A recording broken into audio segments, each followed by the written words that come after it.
Why am I never satisfied? Why are we never satisfied? Well, it's a good thing that you're not, because that's the way that we feel the motivating force behind all development, both in the physical and in the spiritual hidden causative level of nature.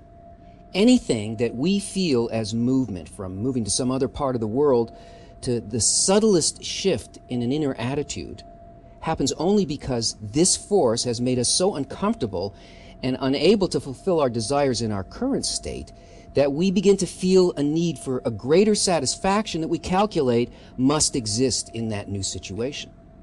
And we move just that far and no further. A person doesn't even move a finger or scratch their nose if not for this calculation. How to get the maximum amount of pleasure for the minimum amount of effort. It is the E equals MC squared of the ego.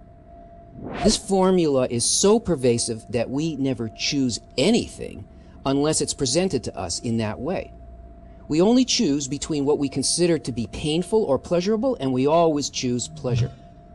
Either an immediate one or a big enough one in the future that we're willing to pay for with a little bit of suffering. But pleasure does not exist in and of itself. There has to be something opposite to it in nature before it can be sensed. We never experience anything as its essence, only by comparison. We feel light compared to darkness, warmth compared to cold, pleasure compared to pain. If there's nothing opposite to it, there is simply no sensation. Pleasure is actually the meeting point between a need and its fulfillment, and the greater that the need is, the greater the experience of pleasure. So why is it that pleasure always disappears? You know what it's like when you're a little hungry. You start thinking about what you could eat. Maybe a pretzel. Yeah, okay, maybe later. But the hunger keeps on growing. Maybe I'll have a couple of hot dogs. No, a whole pizza. No, I know, a steak, a big sirloin. Vegetarians, please substitute a tofu loaf from your imagination, with a baked potato and all the condiments imaginable. And then when dinner finally comes, you could eat a steak so big that it needs its own area code. And that first bite is pure ecstasy. And the next bite is wonderful. The next bite is good. And the next bite is okay, and the next is whatever it is, and the next one is, no, not another bite, I'm going to be sick. The need is diminished. It no longer stands opposite to the steak. And now the pleasure can't be sensed because the need has been extinguished. And this all happens because we're trying to satisfy only ourselves.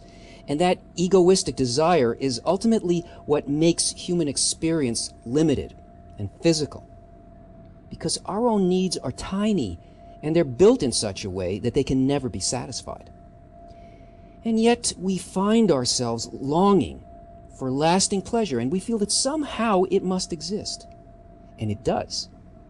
But in order to feel that, first we need an unlimited, ever-expanding desire that can draw a boundless fulfillment. And to do that, you have to seek pleasure in the fulfillment of others. Because this desire to bestow is a spiritual desire, and one taste of it is greater than all the pleasure felt by all creatures over all time. Because it's a pleasure not felt in our little subjective needs, but in everything. There's no limit to that desire, and there is no end to the pleasure derived from that need.